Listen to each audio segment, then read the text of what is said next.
Hey, what's up guys? In this video, I'm going to show you how I plug my tires.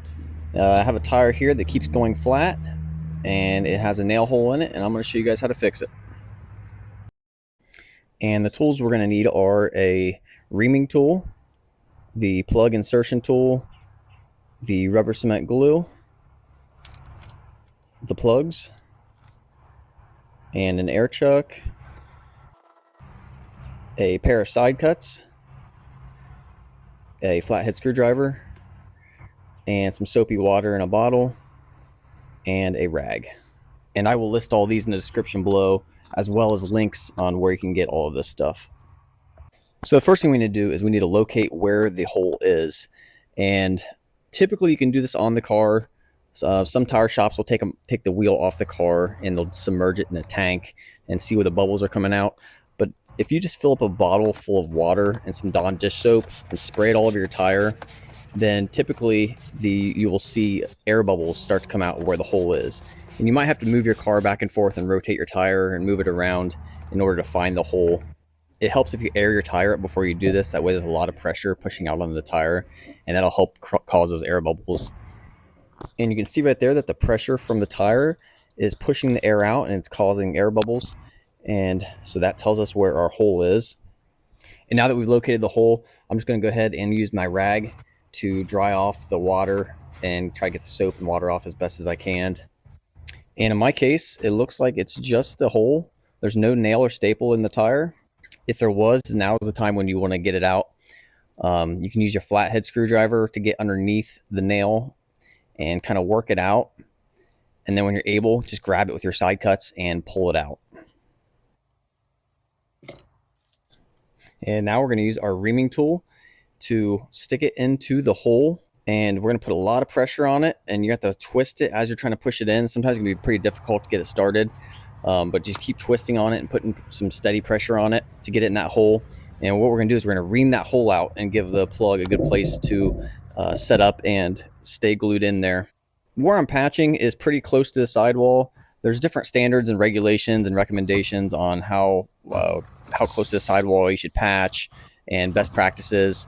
Mine is actually probably too close to the sidewall for a tire shop to consider doing it, but this is my own personal vehicle and I am deciding to go ahead and patch it. But you know, this video is for entertainment purposes only, so you do on your vehicle as you wish, and this is just to show you what I am doing. But what I do next is I'm going to take some rubber cement and I'm going to put it around the reamer and the hole, and I'm going to work it back in a few more times.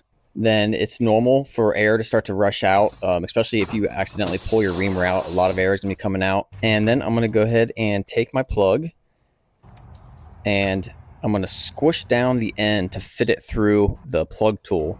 The plug is rounded on the end, and the reaming tool tends to be an oblong shape and it's pretty skinny. So a lot of times you have to smash down on the plug to get to fit through the plug tool.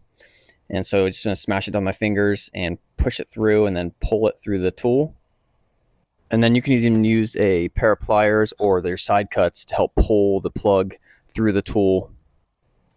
And then once I have the tool centered on the plug, I'm going to go ahead and take some rubber cement and put it all over the plug.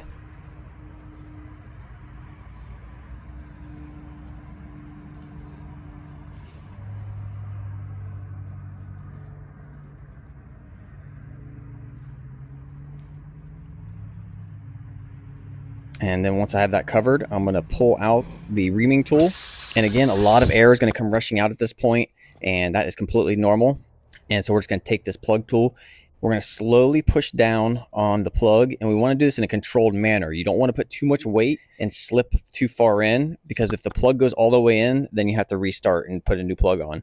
So we want to push it till it's about halfway in, and then once the plug is halfway in and you still have a decent amount of it sticking out of the tire, you want to jerk on the plug tool and yank it out as quick as you can, and that will leave the plug in the tire and part of it hanging out, and that's what you want. And then we come around with our side cuts, and you just want to cut as close to the tire as you can to remove the excess plug. And then we're going to put our air chuck on an air hose with a compressor, and we're going to fill our tire up to factory recommendations. And once you get the PSI where it should be, then you are all done. And that is it, guys. That is how I plug my tires. Thanks for watching.